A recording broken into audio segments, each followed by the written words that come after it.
The alarm bells rang across the Galactic Council flagship as sensors detected something impossible. Admiral Vextar stared at the display screen with all four of his eyes wide open. For 300 years, no unknown ship had entered Council space without permission. The Council controlled 17 different alien species across 3 arms of the galaxy, and their borders were supposed to be secure. Kim Tae-ho sat in the captain's chair of the Terra's Pride and watched 47 alien warships surround his vessel. The human ship looked small compared to the massive Council dreadnoughts, but Kim felt no fear. He had been preparing for this moment for 3 years. Earth had been watching the galactic powers from a distance, learning their ways and studying their weaknesses. The communication panel lit up with an incoming message. Admiral Vextar's reptilian face appeared on the screen, speaking in the common galactic language that all Council species used. Kim responded in perfect galactic speech, which surprised the alien admiral. Most new species took months to learn, even basic communication protocols. "Unknown vessel, you have entered Council territory without authorization," Vextar said. "State your origin and purpose." Kim leaned forward slightly. "I am Captain Kim Tae-ho of the Earth vessel Terra's Pride. We request permission to present our credentials for galactic citizenship." The Council bridge fell silent. Dr. Park So-min, a human scientist who had been secretly working with the Council for 6 months under a false identity, felt her heart racing. She had been feeding information back to Earth about Council technology and military capabilities. Now her true mission was beginning. Vextar studied the human captain carefully. "Earth is not in our database of known civilizations. How did you acquire our communication frequencies and language protocols?" Kim smiled slightly. "We have been observing galactic civilization for some time. Earth wishes to join the community of worlds." What Kim did not say was that human spy ships had been moving through Council space for 3 years, completely invisible to their sensors. Human stealth technology was generations ahead of anything the Council possessed. Earth had detailed maps of every Council world, military base, and trade route. On the Council science vessel, Dr. Park So-min ran her scanners over the Terra's Pride. The readings made no sense. The human ship's power output was enormous, far beyond what a vessel of its size should produce. The hull materials were unknown to Council science. Most disturbing of all, the ship appeared to be armed with weapons that her instruments could not identify. "Admiral," Dr. Park said over the communication channel, "I am detecting unusual energy signatures from the human vessel. Their technology appears to be significantly advanced." Vextar's mandibles clicked together in concern. Advanced technology usually meant advanced weapons. The Council had maintained peace for centuries through careful diplomacy and the threat of overwhelming force. If this small human ship posed a real threat, what did that say about Earth's military capabilities? Kim Tae-ho waited patiently as the Council ships maintained their positions around him. He could see the weapons systems on every alien vessel, but none of them were powered up. The Council was being cautious, which was exactly what Earth had expected. Humans had studied galactic politics extensively and knew that the Council preferred negotiation to violence. "Captain Kim," Vextar said finally, "we will escort you to Council Station 7 for formal first contact procedures. You will surrender your weapons and submit to security scans." Kim's expression did not change. "I appreciate your caution, Admiral, but Earth vessels do not surrender their defensive capabilities. We will gladly submit to scans from a safe distance and participate in any diplomatic discussions you require." The response created immediate tension on the Council bridge. No unknown species had ever refused to disarm when entering Council space. It was standard protocol designed to prevent conflicts during first contact. Yet the human captain spoke with complete confidence, as if he held all the advantages in this situation. Dr. Park So-min felt sweat forming on her forehead, despite the cool temperature of the science vessel. She knew things about human military technology that would terrify the Council leadership. The Terra's Pride was not just a diplomatic vessel. It was a fully armed warship, capable of destroying most of the Council fleet currently surrounding it. "Admiral," she transmitted on a private channel, "recommend extreme caution. The human vessel's defensive capabilities may exceed our ability to penetrate them." Vextar considered his options carefully. Starting a war with an unknown species? Over diplomatic protocol would be unwise. The Council had survived for centuries by being flexible when necessary. Perhaps accommodation was the better choice. Very well, Captain Kim. We will proceed to Council Station 7 with your vessel maintaining its current configuration. However, any aggressive action will be met with appropriate response. Kim nodded respectfully. Understood, Admiral. Earth has no intention of initiating hostilities. We simply wish to take our place among the galactic community. The journey to Council Station 7 took 6 hours at standard Council speeds. During the trip, every intelligence service in Council space worked desperately to learn more about Earth and its capabilities. Long-range sensors were directed toward the coordinates from which the Terra's Pride had emerged, but they detected nothing. It was as if the human ship had appeared from empty space. What the Council did not know was that Earth had developed a form of faster-than-light travel that left no detectable traces. Human ships could move through hyperspace without creating the energy signatures that Council sensors relied upon to track vessels. This technology alone made Earth's military forces nearly impossible to locate or intercept. At Council Station 7, the formal first contact ceremony took place in the station's main diplomatic hall. Representatives from all 17 Council species attended, along with their military advisors and intelligence analysts. Kim Tae-ho entered the hall wearing a simple blue uniform with no decorations or rank insignia beyond his captain's bars. The ceremony proceeded according to ancient protocols that had been used for centuries whenever new species joined the galactic community. Kim presented Earth's formal application for membership, along with detailed information about human civilization, culture, and technology. What he did not provide was any information about Earth's military capabilities or the location of human colonies. Counselor Thex Ani, the chief diplomat from the Zephyrian species, led the questioning. Captain Kim, your application indicates that Earth has a population of 12 billion humans. How many worlds does your species control? Kim answered carefully. Earth currently administers 43 colonies across our local stellar region. We have been expanding gradually for the past century. The number was accurate but incomplete. Earth controlled 43 major colonies, but also had mining operations, military bases, and research stations throughout a region of space larger than most Council member territories. Human expansion had been rapid and extensive, hidden from galactic observation by superior stealth technology. What is Earth's military strength? Admiral Vextar asked directly. Kim smiled. Earth maintains sufficient forces to defend our territory and protect our citizens. We have no aggressive intentions toward any galactic power. Again, the answer was truthful but revealed nothing useful. Earth's military consisted of 11 separate fleets, each larger and more advanced than the entire Council Navy. But Kim saw no reason to share this information during a diplomatic meeting.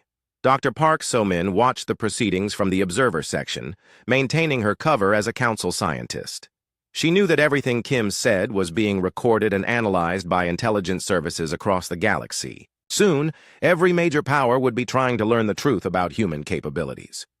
The ceremony concluded with Earth being granted provisional membership in the Galactic Council, subject to a 6-month evaluation period.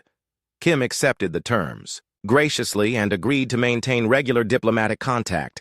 As the Terra's Pride prepared to depart, he transmitted a simple message back to Earth. First contact successful. They suspect nothing. 3 months after first contact, the emergency alarms at Council Station 7 screamed through the corridors. Admiral Vexitar rushed to the command center where his officers were staring at tactical displays showing 120 hegemony warships dropping out of hyperspace near Kepler Station. The hegemony had been the Council's most aggressive neighbor for decades, always testing boundaries and looking for signs of weakness. Captain Lee Jun-seo stood on the bridge of the Terra's Pride, reading the same sensor data that was causing panic throughout Council space. The hegemony had chosen their target well. Kepler Station was a major trading hub with minimal military protection, located just inside Council territory. If the station fell, it would demonstrate that the Council could not protect its own worlds. Captain, his communications officer, called out, "We are receiving a priority message from Admiral Vextar." The reptilian admiral appeared on screen, his 4 eyes showing obvious stress. "Captain Lee, the Council fleet is moving to defend Kepler Station. Your vessel is invited to provide support, but our forces will handle the primary engagement." Lee nodded politely. Understood, Admiral. The Terra's Pride will assist in whatever capacity you deem appropriate. What Admiral Vex Tar did not realize was that Captain Lee had been hoping for exactly this opportunity. Earth's military command had been waiting for a chance to demonstrate human capabilities in a way that would reshape galactic politics. A defensive battle against the aggressive hegemony provided the perfect scenario. Choi Minji, the Terra's Pride's weapons officer, ran final checks on her systems as the ship moved toward the battle zone. Her kinetic artillery systems were unlike anything in galactic space. Instead of the energy weapons that every other species used, humans had perfected the art of accelerating solid projectiles to incredible speeds. The physics were simple, but the engineering required to make it work was beyond current galactic technology. The Council fleet consisted of 80 vessels of various sizes, from massive dreadnoughts to small escort ships. They moved in traditional formation, preparing to meet the hegemony force in a standard engagement. Council naval doctrine emphasized defensive positioning and coordinated fire from multiple ships. Admiral Keth Zone commanded the hegemony fleet from his flagship, a massive battleship that had never been defeated in combat. The hegemony military was built around the concept of overwhelming force. They preferred to attack with superior numbers and crush their enemies through sheer firepower. Today's battle should be no different. What is that small ship doing? Keth Zahn asked as he watched the Terra's Pride break away from the Council formation. Captain Lee had requested permission to engage the enemy vanguard independently. Despite protests from several Council admirals, Vextar had agreed to let the humans prove themselves. Now the Terra's Pride was accelerating directly toward the center of the hegemony formation, apparently intent on taking on 30 ships single-handedly. Are the humans insane? Keth Zahn wondered aloud. One ship against 30. This will be over quickly. The first exchange of fire would have seemed impossible to any observer familiar with galactic warfare. The hegemony ships opened fire with their standard plasma cannons, sending streams of superheated energy toward the Terra's Pride. The human ship's point defense systems activated, and something unprecedented happened. Instead of using energy shields to absorb the incoming fire, the human vessel used precise kinetic interceptors to physically destroy the plasma bolts before they could reach their target. Choi Min-ji watched her tactical display with satisfaction. As her point defense network achieved a 97% interception rate, human computers could predict incoming fire trajectories with incredible accuracy, allowing them to place solid projectiles in the exact position to neutralize enemy weapons. It was a technique that no galactic military had ever developed. The hegemony ships continued firing, unable to understand why their weapons were having no effect. Admiral Keth Zahn ordered his vessels to close range and increase their rate of fire. This was exactly what Captain Lee had been hoping for. All batteries, commence firing, Lee ordered calmly. The Terra's Pride unleashed its full offensive capability for the first time in galactic space. Kinetic projectiles fired from magnetic accelerators struck hegemony ships at relativistic speeds. The solid metal slugs passed through energy shields as if they did not exist, because the shields were designed to deflect energy weapons, not physical objects moving at significant fractions of light speed. The first hegemony ship to be hit simply came apart. The kinetic projectile transferred so much energy on impact that the vessel's hull could not contain the force. Explosions rippled through the ship as critical systems failed simultaneously. Within seconds, what had been a functional warship became an expanding cloud of debris. Admiral Keth Zahn stared in shock as his ships began dying around him. "What kind of weapons are those?" he demanded of his science officer. "Unknown, Admiral. They appear to be firing solid projectiles, but at impossible velocities. Our shields are completely ineffective." More hegemony ships died as the Terra's Pride continued its assault. The human vessel moved through the enemy formation like a predator. Among prey, its weapons selecting targets with mechanical precision. Each shot was perfectly aimed, striking vital systems and causing maximum damage. The Council fleet watched in amazement as a single human ship systematically destroyed the hegemony vanguard. Admiral Vextar could barely believe what his sensors were telling him. In less than 20 minutes, 31 enemy vessels had been disabled or destroyed, while the Terra's Pride showed no signs of damage. But Captain Lee was not finished demonstrating human capabilities. As the remaining hegemony ships tried to regroup, He activated the Terra's Pride's electronic warfare systems. Human computers began broadcasting signals that completely overwhelmed hegemony sensors and communication networks. The enemy ships were suddenly blind and deaf, unable to coordinate their movements or target their weapons effectively. "This is impossible," Admiral Kethzone said, as his flagship's instruments failed one by one. "How are they doing this?"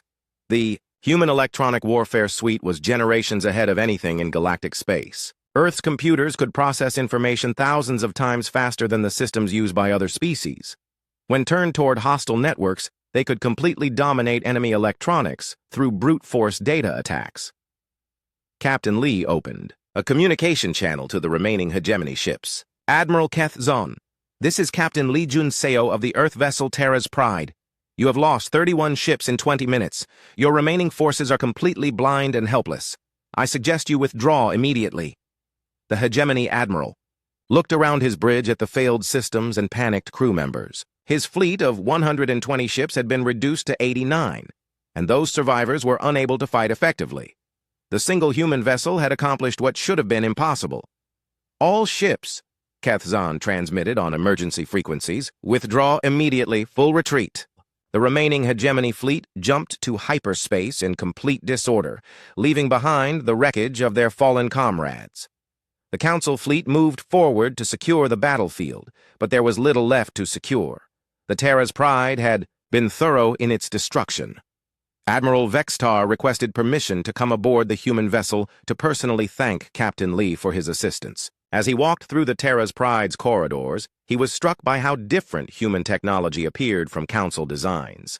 Everything seemed more compact and efficient, built with a level of precision that suggested manufacturing capabilities far beyond galactic standards. "Captain Lee," Vextar said when they met in the human ship's conference room, "that was the most impressive display of naval combat I have ever witnessed. The Council is in your debt." Lee smiled modestly. "We were happy to assist, Admiral. Earth believes in supporting our allies." What neither of them said was that this battle had changed everything. Every intelligence service in galactic space would now be desperately trying to learn more about human military technology. The question that would keep admirals awake at night was simple. If one human ship could destroy 31 enemy vessels, what could a human fleet accomplish? Dr. Park So-min, still maintaining her cover as a Council scientist, transmitted her analysis of the battle back to Earth using encrypted channels that the Council could not detect. Her report confirmed what Earth's military planners had hoped. Human technological superiority was so complete that galactic powers would be forced to reconsider their assumptions about interstellar warfare. The Battle of Kepler Station became legend within days. Stories spread through galactic communication networks about the mysterious human ship that had single-handedly defeated a major enemy fleet.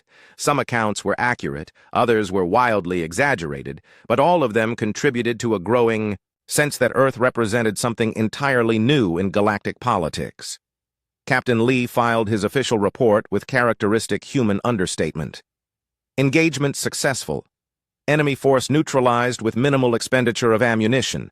Terra's Pride suffered no casualties or significant damage. Recommend continued monitoring of hegemony activity. Agent Yoon Soo-bin adjusted her diplomatic credentials one final time before approaching the security checkpoint at Luna Station. For 6 months, she had been working as a cultural attaché in the Galactic Council's diplomatic mission to Earth. Her real job was gathering intelligence about human military capabilities for the Council's secret services. What she had discovered during her time on Earth would change the balance of galactic power forever. The security guards at Luna Station waved her through without question. Her cover identity was perfect, and she had been visiting the orbital facilities around Earth's moon for weeks as part of her official duties. What the humans did not know was that her diplomatic bag contained scanning equipment sophisticated enough to penetrate most security systems. As Yoon moved through the civilian sections of Luna Station, she activated her hidden sensors and began recording everything around her. The readings she collected made her hands shake with nervousness. Luna Station was not just a civilian orbital facility. It was the command center for the largest military construction project in galactic history. Through carefully positioned observation windows, Yoon could see the dark side of Earth's moon. What she saw there defied everything the Galactic Council believed about human capabilities. Massive shipyards stretched across the lunar surface, protected by domes and force fields. Construction platforms worked continuously, building vessels that dwarfed anything in Council space. Admiral Park Chan-woo stood in the Luna Naval Yard's command center, watching the construction progress on his latest dreadnought. The massive ship was over 3 kilometers long and packed with weapon systems that could destroy entire fleets. It was one of 47 vessels currently under construction, and when completed, it would join Earth's 7th fleet. "Admiral," his aide reported, "the Galactic Council agent is conducting another survey of the civilian sections. She has been quite thorough in her observations." Park smiled slightly. "Agent Yoon Soo-bin has been very diligent in her work. I suspect her reports back to the Council have been quite interesting." The truth was that Earth's intelligence services had identified Yoon as a spy within hours of her arrival. Instead of arresting her, they had decided to let her see exactly what they wanted the Council to know. Her presence provided an opportunity to send a message without formal diplomatic channels. Dr. Lim Hae-won, Earth's chief analyst for galactic politics, entered the command center carrying a stack of reports. "Admiral, our assessment of galactic military capabilities is complete. The Council possesses approximately 2,000 combat vessels spread across 17 different fleets. The hegemony has 800 ships. All other independent powers combined have fewer than 500 vessels." Park nodded as he reviewed the numbers. Earth's intelligence network had been gathering data on galactic military forces for 3 years. Human spy ships, invisible to galactic sensors, had surveyed every major naval base and shipyard in known space. The information they collected revealed a galaxy that was completely unprepared for modern warfare. "What about production capacity?" Park asked. "Extremely limited," Dr. Lim replied. "The Council can build perhaps 50 new ships per year across all member species.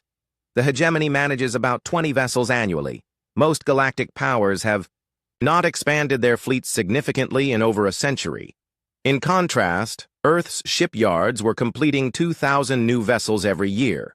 Human industrial capacity had been growing exponentially since first contact with galactic civilization. The asteroid belt mining operations provided unlimited raw materials, while Earth's orbital factories converted those materials into the most advanced warships in the galaxy. Agent Yoon completed her scan of Luna Station's outer sections and prepared to return to her diplomatic quarters. The data she had collected would require careful analysis, but preliminary readings suggested that Earth's military capabilities were far beyond anything the Council had imagined. The question was whether her superiors would believe her reports. Commander Seo Ji-hoon, head of Earth's counterintelligence operations, watched Agent Yoon's departure through hidden surveillance systems. "She has seen enough," he reported to Admiral Park. "Her next transmission to the Council should contain all the information we want them to have." The message that Agent Yoon sent to Council intelligence 3 hours later triggered the first emergency session of the Galactic Council in over 300 years. Her report detailed evidence of 11 separate human fleets, each containing hundreds of advanced warships. The shipyards on Luna's dark side were producing vessels at a rate that exceeded the entire Council's combined construction capacity. Admiral Vextar read the intelligence report 3 times before accepting its implications. If Agent Yoon's estimates were accurate, Earth possessed approximately 4,000 combat vessels, with the ability to build 2,000 more each year. The human military was not just superior to galactic forces, it was overwhelmingly dominant. "This cannot be correct," Councillor Thexani protested during the emergency session. "No single species has ever possessed such military strength. The humans made first contact only 6 months ago." But Dr. Park So-min, now revealed as a human intelligence operative, provided additional confirmation. "Earth has been preparing for galactic contact for over 5 years, she explained to the assembled council members. "Your first meeting with Captain Kim Tae-ho was not humanity's introduction to galactic civilization.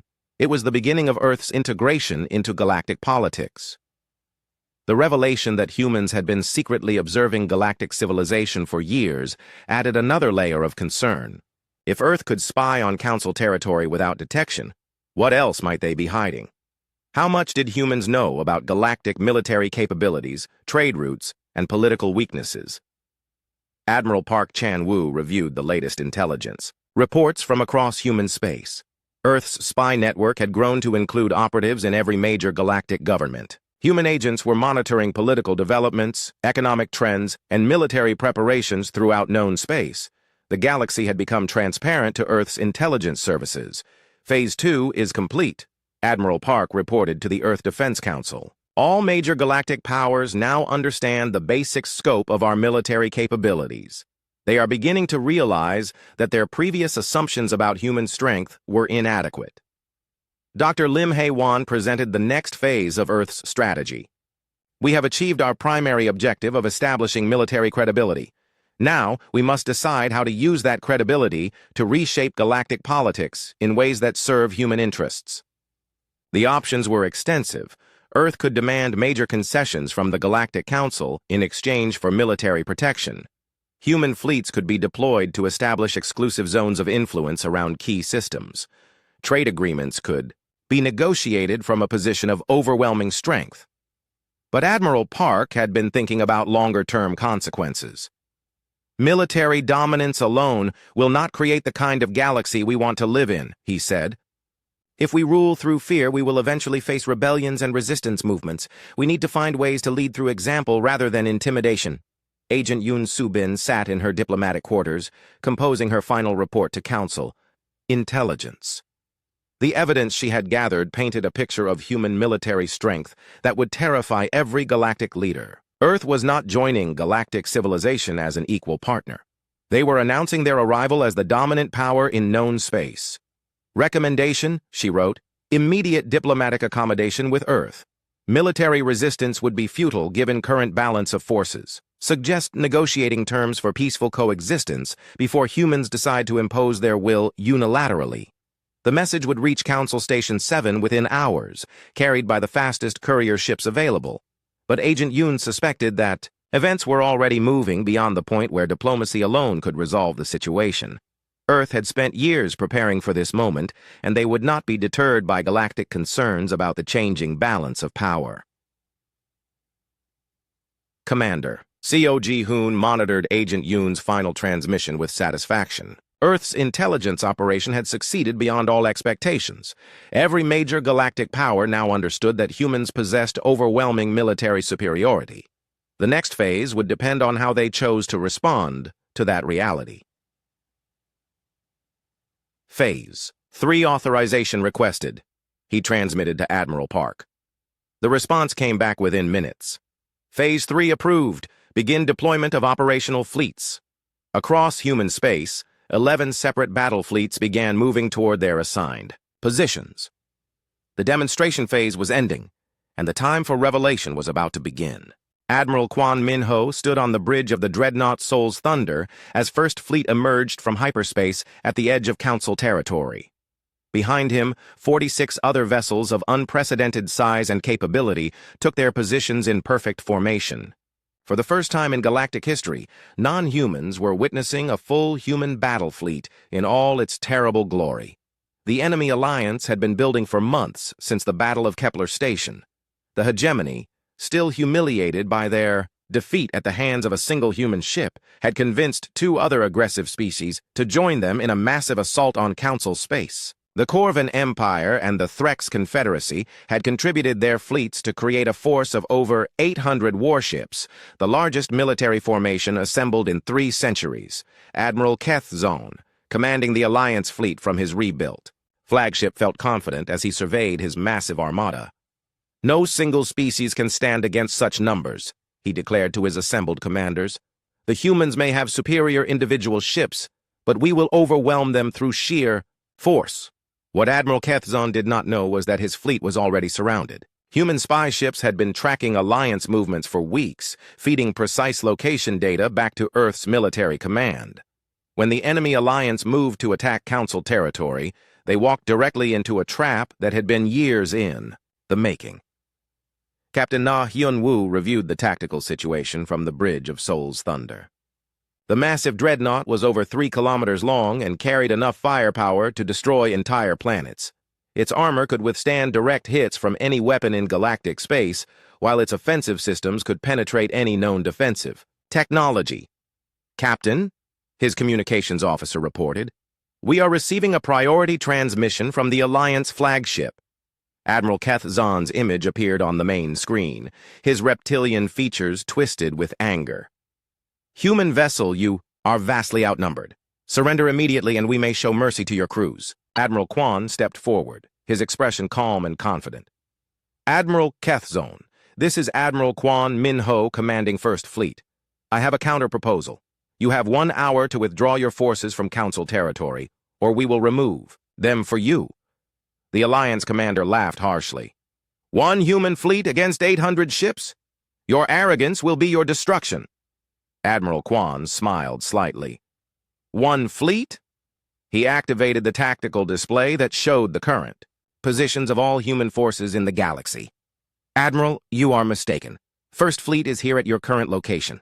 2nd through 11th fleets are currently positioned throughout your home territories. You have been surrounded for the past 6 hours. The tactical display that appeared on every ship in the Alliance fleet showed a sight that broke the morale of 800 ship crews simultaneously.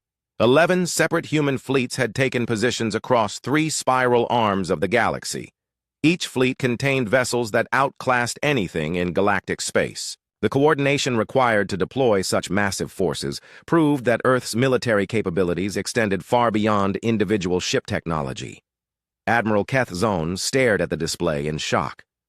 This is impossible. Our sensors detected no movement of human forces. Your sensors are inadequate, Admiral Quan replied matter-of-factly. Human stealth technology has allowed our fleets to move freely through galactic space for months without detection. We have been in position and ready for this engagement since before you began assembling your alliance. Lieutenant Bei Yunji, managing fleet communications from her station on Sol's Thunder, coordinated the simultaneous transmissions from all 11 human fleets. Each admiral reported their readiness and confirmed targeting solutions on Alliance infrastructure. The message was clear. Earth could destroy every major military installation belonging to the Alliance powers within hours. Alliance Fleet, Admiral. Quan transmitted, you now have 59 minutes to begin withdrawal. Any hostile action will result in the immediate destruction of your homeworld's defensive installations. The threat was not empty. Human 9th Fleet had taken position near the hegemony capital system, while 6th and 10th Fleets covered Corvin and Threx space respectively. Earth's military planners had spent years studying galactic infrastructure, identifying critical points that could cripple entire civilizations if destroyed. Admiral Keth Zahn looked around his bridge at the panicked faces of his crew. 800 ships seemed like an overwhelming force when they had assembled, but now they appeared pathetically inadequate against Earth's revealed strength. The Alliance had been planning to fight 1 human fleet. Instead, they faced 11. Sir, his tactical officer reported, human vessels are powering up weapon systems. Energy readings are off our measurement scales. Captain Na Hyun-woo received authorization to demonstrate Sol's Thunder's primary armament. The massive dreadnought's main gun was a magnetic accelerator over 1 kilometer long, capable of firing projectiles at 90% of light speed. When it fired, the kinetic energy released was equivalent to a small nuclear weapon. The target was an abandoned asteroid at the edge of the system, selected specifically to show Alliance forces what human weapons could accomplish. The projectile struck the asteroid and converted it instantly into an expanding cloud of superheated plasma. The demonstration was visible to every ship in the Alliance fleet. That asteroid was approximately the same size as your flagship, Admiral, Quan informed Admiral Keth Zahn. Sol's Thunder carries 12 such weapons, along with several thousand smaller guns. Each ship in First Fleet possesses similar capabilities. The psychological impact of the demonstration was immediate and devastating. Alliance ship commanders began reporting equipment failures and crew desertions as the reality of their situation became clear. They were not facing a military opponent they could defeat through conventional tactics. They were confronting a force so technologically superior that resistance was meaningless. Alliance Fleet, Admiral Quan transmitted again. You now have 45 minutes remaining. Admiral Keth Zahn made a decision that would save millions of lives across 3 stellar empires. All Alliance ships, this is Admiral Keth Zahn. Begin immediate withdrawal to home territories. Do not engage human forces under any circumstances. The Alliance fleet began jumping to hyperspace in complete disorder. Ships fled without maintaining formation or coordinating their movements. Within 20 minutes, the massive armada that had threatened to destroy Council civilization was scattered across the galaxy, its commanders focused only on reaching the safety of their home systems. Admiral Kwan watched the retreat with satisfaction. Fleet communications transmit Phase 4 completion to Earth Command. Enemy forces neutralized without casualties on either side. The bloodless victory demonstrated something more important than human military superiority. It showed that Earth's leadership understood the difference between winning battles and achieving strategic objectives. By revealing overwhelming force without using it destructively, humans had established their dominance while leaving room for future diplomacy. Dr. Park So-min, now operating openly as Earth's representative to the Galactic Council, observed the Alliance retreat from Council Station 7. Her analysis would be crucial for understanding galactic reaction to the revelation of human military strength. The next few months would determine whether Earth's strategy led to peaceful integration or prolonged resistance. Council members, she addressed the emergency session, Earth has demonstrated its commitment to galactic peace by resolving this crisis without unnecessary bloodshed. We hope this display of restraint will encourage constructive dialogue about our future relationship. Admiral Vextar, still processing what he had witnessed, struggled to find words. Dr. Park, your species has revealed military capabilities that exceed the combined strength of all galactic powers. What does Earth intend to do with such overwhelming advantage? The question that had been haunting galactic leaders for months was finally spoken aloud. Earth possessed the power to impose its will on the entire galaxy. The choice of how to use that power would determine the future of interstellar civilization. Earth seeks partnership, not domination, Dr. Park replied. We believe that galactic civilization is stronger when all species contribute their unique capabilities toward common goals. Our military strength exists to protect that principle, not to replace it. But words alone would not be enough to convince skeptical galactic leaders. Earth would need to prove its intentions through actions, demonstrating that human power served galactic interests rather than purely human ambitions. The real test of Earth's leadership was just beginning. Ambassador Oh Young-min walked through the corridors of the rebuilt Council Station 7, noting how different the atmosphere felt compared to 6 months earlier. Where once there had been confidence and routine, now there was uncertainty and careful politeness. Every alien diplomat she passed offered respectful greetings, aware that she represented the most powerful military force in galactic history. The formal meeting to establish new diplomatic protocols had been delayed twice while council members debated among themselves. Some species wanted to negotiate from a position of strength they no longer possessed. Others advocated for complete accommodation to human demands. The debate had revealed deep divisions within the galactic community about how to respond to Earth's overwhelming military superiority. Captain Kim Tae-ho, now promoted to admiral, sat in his office aboard the command ship Unity, reviewing reports from across human space.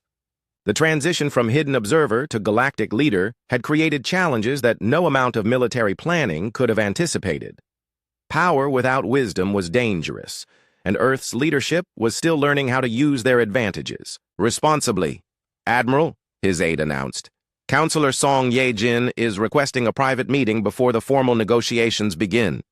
Song Ye-jin had been Earth's most valuable ally during the integration process. A former human political scientist who had chosen to work directly with the Galactic Council, she understood both human intentions and galactic concerns.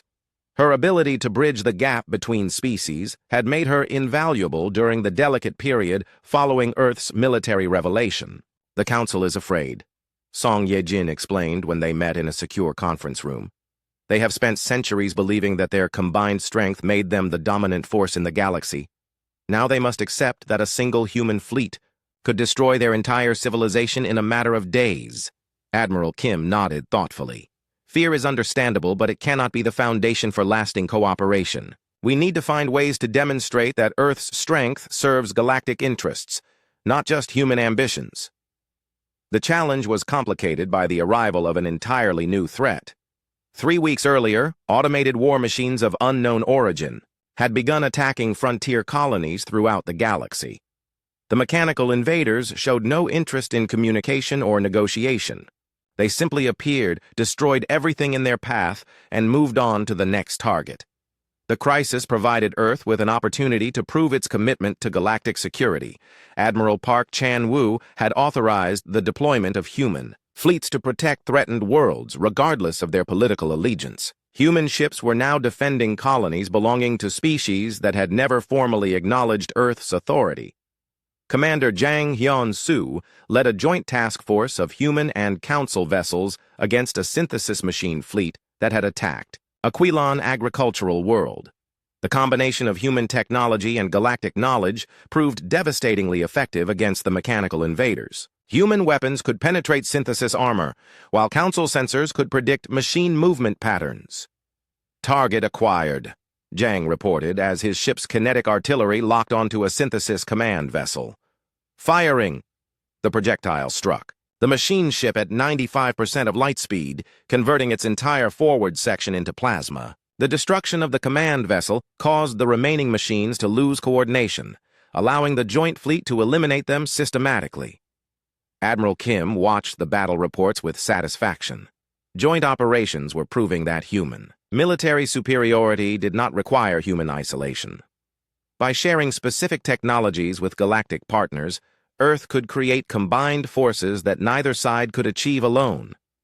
The formal negotiations began in the main diplomatic hall of Council Station 7, with representatives from all 17 member species and observer delegations from major independent powers. Ambassador Oh Jung-min presented Earth's proposal for a new galactic security framework that would replace the traditional council structure.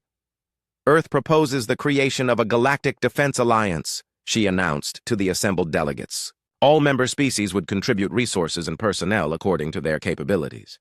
In exchange, they would receive protection against external threats and access to human military technology appropriate to their development level. The proposal was carefully designed to address galactic concerns about human domination while ensuring Earth's strategic objectives. Smaller species would gain access to advanced defensive systems, while larger powers could participate in joint operations that gave them influence over galactic security policy. Admiral Vextar, speaking for the Council's military leadership, asked the question that dominated private discussions throughout galactic space. Admiral Kim, what prevents Earth from using this alliance structure to impose its will on member species? Admiral Kim stood to address the assembly personally. The same thing that has prevented us from doing so for the past 6 months, despite having the capability. Earth's strength comes from our industrial capacity and technological advancement. Both of these advantages are enhanced by galactic cooperation, not diminished by it. The truth was that Earth had discovered something unexpected during their integration into galactic civilization. Human technology was superior in many areas, but galactic species possessed knowledge and capabilities that could benefit Earth significantly. The exchange was more valuable than conquest. Dr. Lim Hae-won presented the scientific benefits of cooperation during a closed session with Council researchers. Human manufacturing techniques, combined with galactic materials science, had produced advances neither side could achieve independently. Medical knowledge from 7 different species had revolutionized human healthcare. Cultural exchange had enriched both human and alien societies. Conquest would destroy the very benefits we seek to obtain, Dr. Lim explained. Earth's long-term interests are better served by leadership through example than domination through force. The synthesis crisis provided the final proof of concept for the proposed alliance structure. When a massive machine fleet emerged from deep space to attack the Galactic Council's core worlds, the response demonstrated how human and galactic capabilities could complement each other. Admiral Kim commanded the defense from his flagship Unity, coordinating 11 human fleets with forces from every council member species.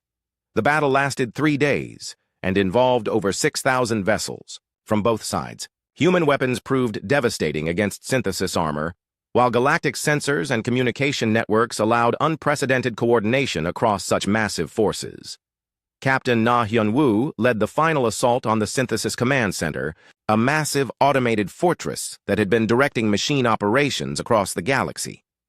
The joint fleet that destroyed the fortress included ships from 12 different species, all working together under human tactical coordination. "Target destroyed," Na reported as the synthesis fortress exploded in a brilliant flash of light. "All machine activity in the sector has ceased." The victory celebrations that followed took place on worlds throughout galactic space. Human and alien crews celebrated together, having proven that cooperation could achieve what neither side could accomplish alone. The shared triumph created bonds that would last for generations. 1 year later, Admiral Kim stood in the graduation ceremony hall of the Galactic Naval Academy on Luna, watching the first class of integrated officers receive their commissions. Human and alien cadets had trained together for 12 months, learning to operate as unified crews aboard vessels that combined the best technology from all member species. "These officers represent the future of galactic civilization," Kim announced to the assembled graduates. "They have proven that strength comes not from the dominance of one species, but from the unity of many species working toward common goals." The Academy's motto, carved in stone above the main entrance, captured the philosophy that had emerged from Earth's integration into galactic civilization. Strength in unity, vigilance in peace. Commander Jang Hyun-soo, now serving as the Academy's first director, watched the graduation ceremony with pride. The students represented 17 different species, but they had learned to think and act as a single force. Their shared experiences would create a generation of leaders committed to galactic cooperation. Earth's military fleets remained the most powerful force in known space, but they no longer operated in isolation. Human ships carried alien crew, members who brought unique perspectives and capabilities. Joint operations had become routine, with human and galactic forces working together to maintain security throughout the galaxy. The transformation had taken less than 2 years from first contact to full integration. What had begun as humanity's carefully planned emergence from isolation had evolved into something more valuable, a true partnership between species that enhanced the capabilities of all participants. Admiral Kim filed his final report as commander of Earth's galactic integration effort. "Mission objectives exceeded," he wrote. "Earth has successfully established itself as the leading military power in galactic civilization while creating cooperative frameworks that serve the interests of all member species.